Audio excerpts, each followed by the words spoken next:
Olá, vamos iniciar mais uma aula de geografia. Espero que vocês estejam bem, tá bom? Vamos fazer no primeiro instante, então, a correção da tarefa. Vou compartilhar a tela com vocês. A tarefa da página 6. Vamos lá? Na última aula, nós falamos um pouquinho sobre esses dois mapas. Então, na tarefa está assim: escreva nas linhas a seguir as principais diferenças entre os dois mapas, tá? Então, analisando assim os dois mapas, a diferença que a gente pode ver é que a primeira ilustração é o mais antigo, né? É um mapa antigo, também aparenta ser um mapa artístico, né? Ou artesanal, certo? Então, outra diferença que a gente observa é a localização. A localização do quê, professora? Dos rios, tá bom? A gente observa a localização desse primeiro mapa para o segundo, então vocês podem ver que tem bastante diferença. Vamos para a próxima página, então? A próxima página vai ser a página 7, tá? Vou fazer a leitura, vou pedir para vocês grifarem aí as partes principais do texto. A primeira atividade econômica rentável desenvolvida em terras brasileiras no século XVI foi a exploração de madeira, denominada pelos povos indígenas nativos de Ibirapitanga. Então, vamos grifar? A nossa primeira atividade econômica rentável, então, foi a exploração de madeira. Grifem aí que isso é importante. Chamado pelos portugueses de pau-brasil, esse recurso era utilizado para a produção de móveis, além como corante de tecido e outros materiais. Porém, os gastos da colônia eram elevados e os lucros com a extração de madeira insuficiente. Assim, tornou-se importante encontrar novas atividades econômicas que trouxessem ganho aos portugueses. Então, vamos lá. A primeira atividade rentável era, então, a exploração de madeira. Mas, passando ao longo dos tempos, eles observaram que essa atividade econômica já era insuficiente.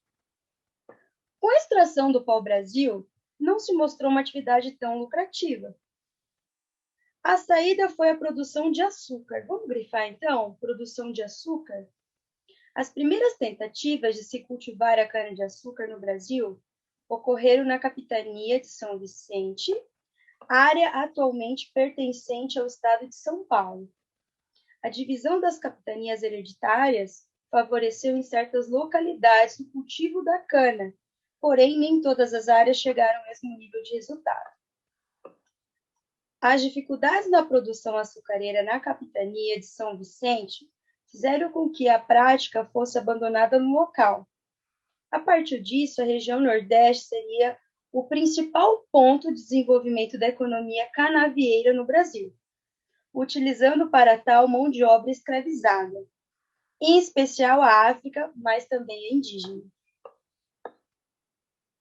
A vinda dos povos escravizados trazidos da África contribuiu não apenas para o desenvolvimento econômico do nosso país, mas também para a nossa riqueza cultural e identidade nacional. Vamos grifar isso, então? Povos escravizados trazidos da África, então eles contribuíram ali para a riqueza cultural e identidade nacional. Portugal obteve grandes lucros com o trabalho escravo na produção açucareira. Contudo, a presença e as investidas dos holandeses ao longo passaram a ameaçar os interesses lusitanos. Entre idas e vindas, além de diversas batalhas, em 1634 eles conseguiram tomar posse de importantes áreas do cultivo da cana no Brasil. Esse episódio representou um duro golpe aos portugueses. Vamos grifar então o ano? 1634. A região Nordeste foi o principal alvo dos holandeses, mas não o único, já que também atacaram a localidade como São Vicente, Rio de Janeiro e Salvador. Porém, sem sucesso. Em 1634, contudo, conseguiram ocupar Recife, Pernambuco, além de São Luís, no Maranhão, e em outras áreas, na quais chegaram a marcar o novo governo. Somente depois de mais de 20 anos, em 1654, os holandeses foram vendidos pelos portugueses e expulsos no Nordeste brasileiro. Vamos grifar, então? Depois de mais de 20 anos. Entretanto, mesmo depois de expulsos, passaram a concentrar sua produção de açúcar nas Antilhas, ou pequenos arquipélagos, então são pequenas ilhas, tá? Localizadas no Mar do Caribe, que já eram possessões holandesas, fazendo escolhas prósperas, atividades canavieiras brasileiras, ou melhor, portuguesas, já que o Brasil era uma colônia. Aqui nós podemos observar, então, a fazenda, tá? Que eles produziam aí o engenho de cana-de-açúcar, que era uma mão de obra escravizada.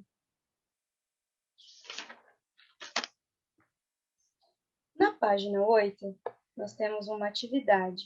Eu vou pedir para que vocês realizem essa atividade da página 8 como tarefa. Tá bom? Até a próxima aula. Tchau, tchau.